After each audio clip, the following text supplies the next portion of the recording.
Promos வந்து ஃபுல்லாவே சண்டையா மட்டும் தான் நாங்க வந்து பாத்துக்கிட்டு இருக்கோம். மண்டை மேல பட்டுச்சுனா கால் இருக்கு. இவ மூஞ்ச பாரு. கேமுக்காக எவ்வளவு வேணா இறங்கலாம் அப்படின்னு நினைக்கக்கூடிய ஆட்கள் வந்து இருக்காங்க. லைனை தாண்டி போக வேணாம் அப்படின்னு நினைக்கிற ஆட்கள் அங்க இல்லை. And especially with Par and Kamradhan, I really don't know what kind of a relationship they have. உண்மையா ஒரு ட்ரூவான ஒரு ஃபீலிங்ஸ் எக்ஸ்ப்ளோர் பண்றாங்க அப்படிதான் நான் நினைச்சேன். வெளியே வந்து பார்க்கும்போது தான் இந்த நாய் குலைச்சதுக்கு அவங்க பண்ண ஒரு விஷயமா இருக்கட்டும், இல்ல அந்த கோர்ட்ல இருந்து வெளியே வரும்போது அவங்க பண்ண விஷயமா இருக்கட்டும், அதெல்லாம் வெளியே வந்து தான் எனக்கு தெரியுது. குழந்தைங்க பார்க்குறாங்க, இந்த மக்கள் பார்க்குறாங்க அப்படின்னு தெரிஞ்சும் இப்படி பண்றீங்கன்னா, வெளில வந்ததுக்கு அப்புறமா மோஸ்ட் ஒரு மாதிரி அன்கம்ஃபர்டபுள் விஷயங்கள்லாம் நீங்கள் பார்த்துருப்பீங்கல்ல, சம்டைம்ஸ் கேள்விப்பட்டிருப்பீங்க. பாரு வந்து அமித்துக்கு லேகியம் கொடுக்குறாங்க, அந்த மாதிரியான ரொம்ப யாரோ வந்து என் மாணவியாவே இருக்கட்டும், பட் ஒரு பழகி இருக்கோம்ல, ஒரு 60 நாள் ஒரு பழக்கம் அதுக்கான ரொம்ப அன்ட்ரூவாக இருந்து உடனே வந்து கீ போட்ட மாதிரி அவன் மாறிடும். இவ்வளோ அசிங்கமான ஒரு hi, this is Deepika from red novel. இன்னைக்கு நம்மளோட பிக் பாஸ் சீசன் 9ல் one of the unfair eviction. Amit, எப்படி இருக்கீங்க? Thank you Deepika, that's very kind. நான் நல்லா இருக்கேன், நீங்கள் எப்படி இருக்கீங்க? நல்லா இருக்கேன். இப்போ வரைக்குமே எல்லாரும் ஒரு விஷயம் சொல்கிறாங்க, இந்த சீசன் 9ல் வந்து யார் வின்னர்னே தெரியாது அப்படின்ற ஒரு மாதிரி போய்கிட்டு இருக்கு அப்படின்னு மாதிரி இருக்கும்போது, எல்லா நல்ல கண்டஸ்டன்ட்டும் வெளில அமிச்சிட்டு யாருக்குடா டைட்டில் கொடுக்க போகிறீங்க அப்படின்ற மாதிரி தான் இருக்குது. ஐ திங்க் லாஸ்ட் நடந்த அந்த டபுள் எவிக்ஷன் நீங்களும் சரி கனியும் சரி one of the most unfair evictions அப்படின்னு தான் சொல்லணும். வெளில வந்தோடனே எப்படி ஃபீல் ஆச்சு? ஐ மீன் நான் உள்ளே இருந்திருக்க வேண்டியப்பா அப்படின்னா ஹவு இட் இஸ்? எனக்கு சில வாரங்களில் எனக்கே தோணும், இந்த வாரம் மேபி நான் போயிடுவேணும் அப்படின்னு எங்கேயாச்சும் தோணும். ஆனால் அந்த வாரம் எல்லாம் என்னால் ஏற்றிக்க முடியல. எப்படி அந்த இடத்துல என் பேர் வந்துச்சுன்னு எனக்கு புரியவே இல்லை. பிகாஸ் அந்த இடத்துல நான் அந்த வாரம் ஃபுல்லாக நான் நிறைய தெரிஞ்சேன். அதுக்கு முந்தின வாரத்துலேயும் நான் நிறைய விஷயங்கள் நான் பண்ணேன். டான்ஸ் மாரத்தான், அப்புறம் ஃபேமிலி வீக்கில். ஸோ எல்லா இடத்துலையும் நான் இருக்கேன். எப்படி இது நடந்துச்சு, என்ன ஒரு கால்குலேஷன், ஒன்றுமே புரியல. அதுக்கு அடுத்தது நான் கேரவானுக்கு வந்து வெயிட் பண்ணிகிட்ருக்கேன். கனி வாய்ஸ் கேட்குது. கனி நீங்களா அப்படின்னு நான் ஷாக் ஆகிட்டேன். பிகாஸ் அவங்க ஒரு ஸ்ட்ராங்கான பிளேயர், நல்ல ரிலேஷன்ஷிப்ஸ் வச்சுருக்காங்க, எல்லார்கிட்டையும் ரொம்ப நல்ல ரிலேஷன்ஷிப் வச்சுருக்காங்க. அண்ட் இப்போ நிறைய பேசுகிறாங்க, ரொம்ப ஆணித்தனமாக பேசுகிறாங்க. எப்படி அவங்க போயிட்டாங்க அப்படின்னு எனக்கு ஒன்று தோணுச்சு. இவங்க வந்து இந்த டிக்கெட் ஃபினாலேயில் என்னோட பங்களிப்பு ரொம்ப பெருசாக இருந்திருக்கும். என்னோட ஒரு த்ரெட்டு வந்து எல்லார் மேலேயும் ஒரு பெருசாக இருந்திருக்கும். பிகாஸ் ஃபிசிக்கலியும் சரி மென்டலியும் சரி நான் ரொம்ப ஸ்ட்ராங்காக ப்ளே பண்ணுவேன்.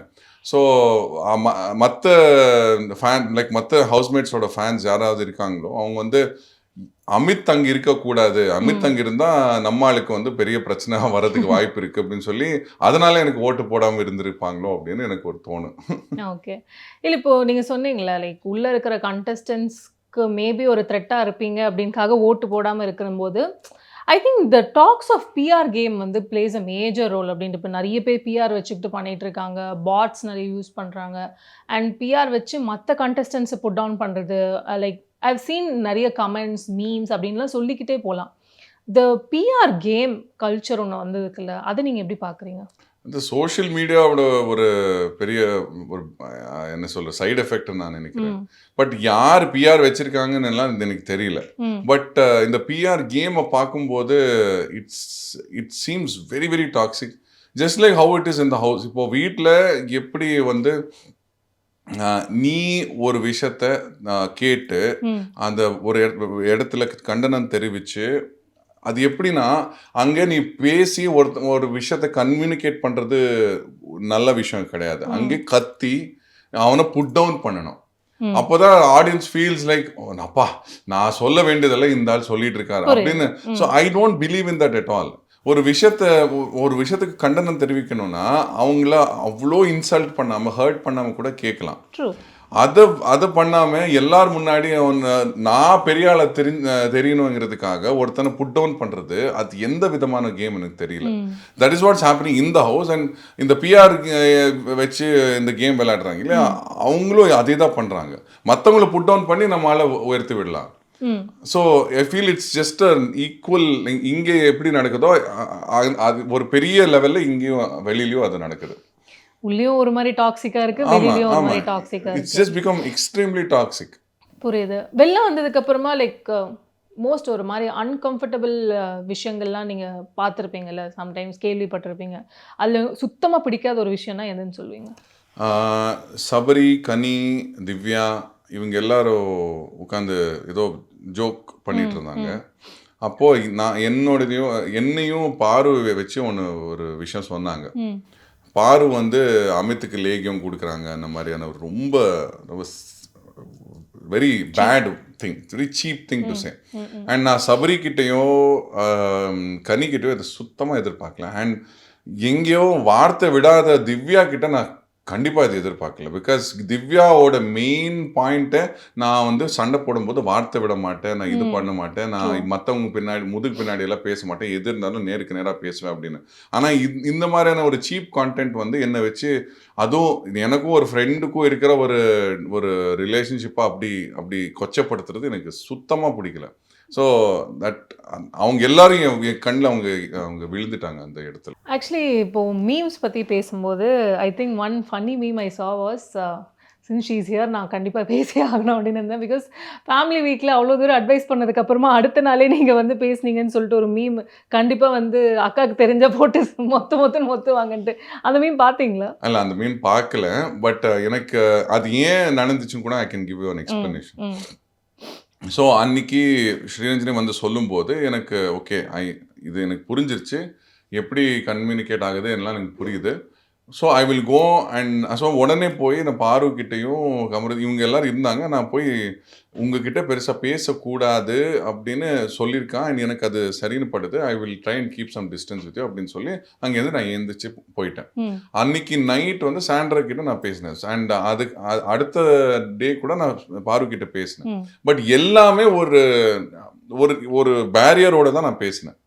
அவங்க 2 பேருக்கிட்டையும் நான் அப்படி தான் பேரியரோட பேசுவேன். பட் எனக்கு மனதளவில் வந்து இவங்களோட நான் பேசக்கூடாதுங்கிற ஒரே காரணத்துக்காக ஏதோ கீ போட்ட மாதிரி உடனே திருந்திட்டான், உடனே வந்து மாறிட்டான் அப்படின்னு எல்லாம் நானே அதை சொல்லிக்க கூடாது. அதை பார்க்கும்போது எனக்கே ஒரு மாதிரி இஃப் ஐ சி, நான் வந்து ஒரு நல்ல எண்ணத்தோட யாரோ வந்து சொல்கிறாங்க, இவங்க கூட பெருசாக சேராதே, it's not good for you அப்படின்னு சொல்லும்போது எனக்கு ஒரு சுய அறிவு இருக்கணும்ல, எதனால இது இருக்கும். ஸோ அந்த பேரியர் வச்சு நான் பேச ஆரம்பித்தேன். பட் மொத்தமாக ஒரு டிஸ்எங்கேஜ் பண்ணிட்டேன்னா அப்போ என்ன மாதிரியான கோலை நான்? புரியுது. யாரோ வந்து சொல்றாங்க, நீ அப்படியே நம்புற. யாரோ இப்படி வந்து சொல்றாங்க, நீ அவங்க யாரோ வந்து என் மனைவியாவே இருக்கட்டும், பட் ஒரு பழகி இருக்கும்ல, ஒரு 60 நாள் ஒரு பழக்கம் அதுக்கான ரொம்ப அன்ட்ரூவா இருந்து உடனே வந்து கீ போட்ட மாதிரி அவன் மாறிட்டான். எவ்வளோ அசிங்கமான ஒரு விஷயம் எனக்கு. அதனால I wanted to talk, but I want to slowly disengage. Okay, இவங்க சொல்றது ரொம்ப கேர்ஃபுல்லா கவனி, அவங்க சொல்றது எல்லாமே like you know be very careful. And ஏதாவது ஒரு தப்பா சொல்றாங்க உடனே சொல்லு, தலையில அடிச்ச மாதிரி சொல்லு, அங்கேருந்து ஏந்திச்சு போ. இந்த மாதிரி தான் நான் இருந்தேன். அவங்க எந்த ஒரு கருத்தையும் அதுக்கப்புறம் அந்த லெவல்ல ரொம்ப பேடா எதுவும் சொல்லலை. அதுக்கு முன்னாடி என்கிட்ட பேசினது இல்லை. பட் எஸ்பெஷலி அதுக்கப்புறம் நான் அப்படி பேசினதுக்கு அப்புறம் பெருசா என்கிட்ட அந்த மாதிரி எதுவும் ஷேர் பண்ணல. And I felt I didn't have to immediately disengage. அதுதான் அதனால. ஓகே, இப்போ நீங்கள் சொன்னீங்களே உங்களோட மனதளவுக்கு வந்து ஒரு சில கண்டஸ்டன்ஸ்லாம் லைக் பிலோ த மார்க் போயிட்டாங்க அப்படின்னு இருக்கும்போது, probably you might have seen today's promo ticket to finale டாஸ்கில் வந்து ரொம்ப ஒரு மாதிரி ஃபில்த்தியாக மாறிட்டு இருக்கு நிறைய விஷயங்கள். அண்ட் வார்த்தைகளை கண்ணா பின்னான்ட்டு எல்லாருமே விட்டுட்டு இருக்காங்க. when it comes to season 9 it is all only shouting நிறைய சண்டை, இன்னும் சொல்லிக்கிட்டே போகலாம். லைக் ப்ரோமோஸ் வந்து ஃபுல்லாகவே சண்டையாக மட்டும்தான் நாங்கள் வந்து பார்த்துக்கிட்டு இருக்கோம். Seeing about the promos, கண்டிப்பாக இந்த ticket to finale and promos, ஏன் why it is always fight? அங்கே ஒரு கொஞ்சமாவது ஈக்குவலிபிரியம் மெயின்டைன் பண்ணக்கூடிய ஆட்கள் வந்து அங்கே இல்லவே இல்லை. டீசெண்டாக கேம் ஆடுறவங்க அங்கே இல்லை. வந்து ஒரு ஸ்போர்ட்டிவாக இந்த விஷயத்தை இப்படி கொண்டு போகலாம், கேமுக்காக எவ்வளோ வேணா இறங்கலாம் அப்படின்னு நினைக்கக்கூடிய ஆட்கள் வந்து இருக்காங்க. அதை ஒரு லைனை தாண்டி போக வேணாம் அப்படின்னு நினைக்கிற ஆட்கள் அங்கே இல்லை. ஓகே. அண்ட் இவங்களுக்கு ஒரு புத்திமதி சொல்கிற கனியும் இல்லை, பாரு, கமருதீன், வினோத் இவங்களுக்கு புத்திமதி சொல்கிற நானும் இல்லை. ஸோ அப்படி இருக்கிறதுனால கம்ப்ளீட்டாக ஒரு ஃப்ரீ ஃபார் ஆல் ஆயிடுச்சு, என்ன வேணால் பண்ணிக்கோ அந்த மாதிரி ஆயிடுச்சு. அதுதான் அங்கே அதோட வெளிப்பாடு தான் நம்ம பார்த்துட்ருக்கோம். ஓகே, பட் ஆனால் இப்போ நீங்கள் சொன்னீங்கல்ல, இப்போது சொல்கிறதுக்கு நீங்கள் 2 பேரும் இல்லை அப்படின்னா சொன்னாலுமே வந்து ஒரு மாதிரி இது குரூப்பிசம் நடக்குது அப்படின்ட்டுலாம் வந்து வெளியில பேசுறாங்கல்ல, அதை நீங்க எப்படி பாக்குறீங்க? குரூப்பிசம் வந்து இப்போ நம்ம ஒரு வீட்டுக்குள்ள போறோம், நம்ம இவங்களோட இதுல பேசுறோம்னா ஒரு வேவ் லென்த் மேட்ச் ஆகுறது, அது அது எதுவும் பண்ண முடியாது. ம். குரூப்பிசம் இருக்கக்கூடாதுன்னா சில பேர் எல்லார்கிட்டயும் பேசுவாங்க. பட் அந்த எல்லார்கிட்ட அவங்க பேசக்கூட விட மாட்டாங்க. எனக்கு அந்த குரூப்பிசம்குள்ள போக விரும்பல. நான் எல்லார்கிட்ட பேசணும்னு தான் எனக்கு ஆசை. ஃபர்ஸ்ட்ல இருந்து நான் எல்லார்கிட்ட நான் போன லைக் கையோட எல்லாருக்கிட்டையும் நான் பேசினேன். வாட்டர்மெலன் கிட்ட, பியானா கிட்ட, கனி கிட்ட, எல்லார்கிட்டயும் நான் பேசினேன். ஆனா ஒரு கட்டத்துல ஒரு குரூப் ஆஃப் பீப்புள் கிட்ட தான் எனக்கு இப்போ ஃபார் எக்ஸாம்பிள் கனி, சுபிக்ஷா, விக்ரம், சபரி இவங்க எல்லாம் உட்காந்து பேசிட்டு இருக்காங்கன்னா, நான் அங்கே போய் உட்காந்தேன்னா அவங்க பேச மாட்டாங்க. இல்லை சில பேர் ஏஞ்சி போயிடுவாங்க. அது எனக்கு பட் இங்கே பாரு, கமருதீன், வினோத் இவங்க எல்லாம் உட்காந்துட்டு இருக்காங்க, வாட்டர்மெலன் இவங்க எல்லாம் உட்காந்துட்டு இருக்காங்கன்னா நான் இப்படி போயிட்டு இருப்பேன். அவங்க கூப்பிட்டு பேசுவாங்க. வாங்க பேசுங்க, இந்த பாட்டு பாடுங்க, இதை பற்றி பேசுங்க, நீங்கள் வெளியில் எப்படி பார்த்தீங்க, நீங்கள் எப்படி நீங்கள் இந்த சீரியல் பண்ணீங்க இல்லையா, ரொம்ப நல்லா இருந்தது, இதை பற்றி தான் பேசுவாங்க. அங்கெல்லாம் எனக்கு ஃபுல் வால். நான் இப்படி போனாலே வந்து அங்கே போகவே முடியல என்னால். ஸோ அந்த குரூப்பிசம் என்னால் தவிர்க்கவே முடியும். எவ்வளோ நான் நினைச்சாலும் இந்த குரூப் ஆஃப் பீப்புளோட தான் பேச வேண்டிய ஒரு கட்டாயம் வந்துருச்சு. It's a closed space. Yeah, it's a closed space, but you need to talk. அங்கே போய் பேசலைன்னா தனியாக உட்காந்து ஒன்றுமே பண்ண முடியாதுங்க. அவங்க ஒன்று ஒதுக்கிடுவாங்க, இல்லை உங்களோட கருத்து எதுவுமே ரெஜிஸ்டர் ஆகாது. நீங்கள் என்ன நினைக்கிறீங்க, என்ன பேசுறீங்க, ஒன்றுமே வராது. நீங்கள் பாட்டில் சும்மா எங்கேயோ பார்த்துட்டு இருப்பீங்க, ஒரு இது you will just be lost. Yeah, got it. So அதனால I had to talk to this group of people because இந்த group of people இருந்து எனக்கு கம்ப்ளீட் கோல்ட். அப்படிதான் எனக்கு செட் ஆகல, அவங்க விடல. Okay, got it. எனக்கு நான் எப்படியாவது அவங்களோட நான் பேசி ஏதாவது ஒரு காமன் ஃபேக்டர் நான் கொண்டு வந்திருப்பேன். பட் அவங்க வந்து அதை விரும்பவே இல்லை. நீ என்கிட்ட பேசாத, அந்த மாதிரி தான் இருந்தது. ஓகே. ஸோ சீசன் 9ல் வந்து இந்த சண்டைகள்லாம் ஒரு பக்கம் இருந்தாலுமே இந்த இன்னொரு விஷயங்கள் வந்து பீட் அ ஃபேமிலி ஷோ, ரொம்ப கெட்ட வார்த்தைகள், 18+ கான்டென்ட், அண்ட் நீங்கள் அங்கேயே உள்ளே இருக்கீங்க, உள்ளே இருந்துட்டு நீங்கள் என்ன பார்க்குறீங்க, என்ன வெளியில் நீங்கள் வெளில வந்து பார்த்துருப்பீங்க ஒரு சில விஷயங்கள்லாம். And especially with Paaru and Kamaruddin, I really don't know what kind of a relationship they have அப்படின்ட்டு. நீங்கள் சொன்னீங்களா இனிஷியலாக ஒரு மாதிரி டாக்ஸிக்காக இருக்குன்ட்டு. அவங்களோட ரிலேஷன்ஷிப் பார்க்குறதுக்கு வெரி டாக்ஸிக். வாட் ஒரு கட்டத்துக்கு மேலே it is disgusting to see sometimes அப்படின்ற அளவுக்கு. Being inside the house, how did you manage this all? இல்லை இப்போது as far as பாரு அண்ட் கமருதீன் ஆர் கன்சர்ன், நான் எனக்கு வந்து அவங்க உண்மையாக ஒரு ட்ரூவான ஒரு ஃபீலிங்ஸ் எக்ஸ்ப்ளோர் பண்ணுறாங்க அப்படி தான் நான் நினச்சேன். I thought they were not crossing lines. அவங்க எங்கேயோ வந்து அந்த எல்லை மீறி போகாமல் ரொம்ப டீசெண்டாக கொண்டு போய், ஏன்னா ஏன் முன்னாடியெல்லாம் அவர் ரொம்ப டீசெண்டாக இருப்பாங்க. ஒன்று அட்லீஸ்ட் இப்படி கை பிடிச்சிப்பாங்க, இல்லை இப்படி பொண்ணு சாஞ்சிப்பாங்க, அவ்வளோதான் இருக்கும்.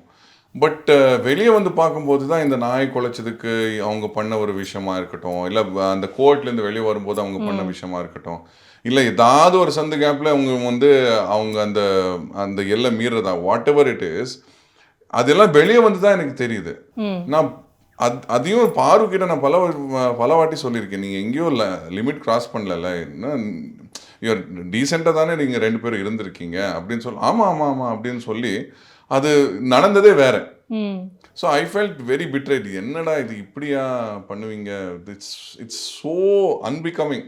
நீங்கள் வந்து ஒரு குழந்தைங்க பார்க்குறாங்க, இந்த மக்கள் பார்க்குறாங்க அப்படின்னு தெரிஞ்சும் இப்படி பண்ணுறீங்கன்னா இது எப்படி மன்னிக்கலாம், இது எப்படி இது அவ்வளோ யோசிக்காமல் தாட்லெஸ்ஸாக நீங்கள் வேலை செய்கிறீங்க, நீங்கள் பண்ணுறீங்க. ஃபார் எக்ஸாம்பிள் மைக் மறைச்சி பேசுறது, எத்தனை வாட்டி சொன்னாலும் அதை பண்ணிட்டு தான் இருக்காங்க. அதுவும் ஸோ ஆல் தீஸ் திங்ஸ் எல்லாம் காம்பவுண்ட் ஆகி உங்களுக்கு வந்து I don't know what to say to you anymore அப்படின்னு ஆயிடுச்சு எனக்கு. பட் அங்கே இருக்கும்போது அவங்க ட்ரூவாக தான் இருந்தாங்க அப்படின்னு நான் நினச்சிட்டு இருந்தேன். பட் வெளில வந்தது தான் வெளியே வந்ததுக்கு அப்புறம் தான் தெரிஞ்சது. ஓகே. ஸோ இப்போது வந்து major miss in ticket to finale task வந்து நீங்களாக இருக்கீங்க. பட் வெரி சர்ப்ரைசிங் திங்ஸ்லாம் பார்க்க முடியுது. வந்து அரோரா வந்து she is doing her best அப்படின்ட்டு. ஷி வாஸ் ஆல் குவைட் இவ்வளோ நாட்கள், அண்ட் அவங்க டிக்கெட் டு ஃபினாலேயில் பயங்கரமாக பண்ணிருக்காங்க. Your take on that. இப்போது அரோரா வந்து அவங்க பேச ஆரம்பித்தது 5th 6th வாரத்துக்கு அப்புறம் தான், ஒரு 6 வாரத்துக்கு முன்னாடி அதுக்கப்புறம் தான் பேச ஆரம்பித்தாங்க. அண்ட் அவங்க பேசும்போது ஐ ஃபீல் தட் அவங்களுக்குள்ள ஒரு ரொம்ப பக்குவமான ஒரு விஷயம் இருக்குது. பிகாஸ் அவங்க என்னெல்லாம் கஷ்டங்கள் கடந்து வந்திருக்காங்களோ அவங்க அதை ரொம்பவே அது அவங்கள மாற்றிருக்கு, அவங்களோட வேர்ல்ட் வியூ மாற்றிருக்கு அண்ட் ஒரு மெச்சூரிட்டி அதனால வந்திருக்கு. சில விஷயங்கள் வந்து அவங்க வேணுட்டு மேனுஃபேக்சர் பண்ணி அதை கொண்டு வராங்க அப்படின்னு தோணுது. எஸ்பெஷலி இந்த துஷார் விஷயம், அது தன்னோட மைலேஜ்க்காக அது யூஸ் பண்ற மாதிரி எனக்கு ஃபீல் ஆச்சு வீட்டில் இருக்கும்போது. அண்ட் இது இந்த துஷார் சொன்னாலே கண்ணில் கண்ணீர் வருது, எனக்கு யாருமே இல்லைன்னு சொல்றது, ஆனா ஒரு மாதிரி அவங்க ட்ராமடைஸ் ஆயிட்டாங்களா என்ன? ஏன்னா திடீர்னு யாராவது வீட்டில் கத்துனாங்கன்னா ஒரு மாதிரி கண் கலங்கிடுறாங்க அவங்க. கிட்ட வந்து யாராவது ஷவுட் பண்ணாங்களோ அது அது எதனா ட்ராமா அந்த மாதிரி எதனா ஷேர் பண்ணியிருக்காங்களா அவங்க? இல்லை அவங்க யாருமே கத்தலை. ஐ டோன்ட் திங்க் யாருமே அது யாருமே வந்து அவங்கள பார்த்து துஷார் முன்னால் தான் போயிருக்காங்க அப்படின்னு சொல்லியிருக்காங்க. யாருமே அவங்கள பார்த்து யாரும் இல்லை இல்லை கத்தல. இன் ஜென்ரல் வேற ஏதான ஒரு சண்டை போச்சுனாலே ஒரு மாதிரி ஷிவராக ஆரம்பிச்சிடுறாங்க அவங்க. அவங்களும் கத்திருக்காங்க, நானே பார்த்துருக்கேன். ஒரு டவல்ல வந்து கொஞ்சம் இது என்னது இந்த ஃபங்கஸ் வந்துருச்சுன்னு சொல்லி அதுக்கு வந்து கீழே தூக்கி போட்டு கத்தி அந்த மாதிரி எல்லாம் பண்ணியிருக்காங்க. So it's not like she is above that. And கத்தும்போது கூட எல்லாரும் like you know it's not like it's gone to that level அப்படியெல்லாம். அண்ட் அவங்க வந்து அந்த அந்த டான்ஸ் மேரத்தான் டாஸ்க்ல கூட எல்லாரும் டிஸ்டர்ப் பண்றதுக்கு அப்படி கத்திட்டு இருந்தாங்க. அப்போ கூட அவங்க சாந்தமாக தான் இருந்தாங்க. So it seems manufactured to me. So அவங்க வந்து இந்த மாதிரி துஷார் சொன்ன உடனே உடஞ்சி அழுறது, எனக்கு யாரும் இல்லை அப்படின்னு சொல்லி ஃபீல் பண்ணுறது, இதெல்லாம் கொஞ்சம் மேனுஃபேக்சர்டாக ஃபீல் ஆகுது. ஸோ அந்த ஒரு விஷயத்தை வச்சு I feel she's come so far. அவங்க முன்வைக்கிற பாயிண்ட்ஸ் எல்லாம் ரொம்ப கிளியராக கிறிஸ்பாக ரொம்ப தாட் ப்ரோவோக்கிங்காக தான் இருக்கும். பட் இது வந்து எனக்கு எங்கே அவங்கக்கிட்ட நேராக பேசாமல் அதை நான் வீக்கெண்டில் சொல்லுவேன் ஃபார் மோஸ்ட் மைலேஜ் அப்படின்னு அவங்க ஒரு விஷயத்தை புரிஞ்சுக்கிட்டாங்க. அதுக்கேற்ற மாதிரி அவங்க விளையாடுறாங்க. அதனால தான் அவங்களுக்கு அவ்வளோ மைலேஜும் கிடைச்சிட்டு இருக்கு. பட் டாஸ்கில் அவங்க நல்லா பெர்ஃபார்ம் பண்ணுறது எனக்கே வியப்பாக தான் இருக்குது. பிகாஸ் அவங்கள நான் பெர்ஃபார்மராக நான் பெருசாக நான் கருதுனதே இல்லை. பிகாஸ் ஏதாவது ஒரு ரொம்ப ஈஸியாக கிவ் அப் பண்ணுறது, கம்ஃபர்ட்டை தேடி போகிறது, இதெல்லாம் நான் நிறைய பார்த்துருக்கேன் ஆரோரா கிட்ட. ஸோ அவங்க வந்து ஒரு ஃபிசிக்கல் டாஸ்கில் நல்லா பெர்ஃபார்ம் பண்ணியிருக்காங்கன்னு பார்க்கும்போது I'm like wow, I am very surprised by that behaviour and hats off to you அப்படின்னு தான் தோணுது.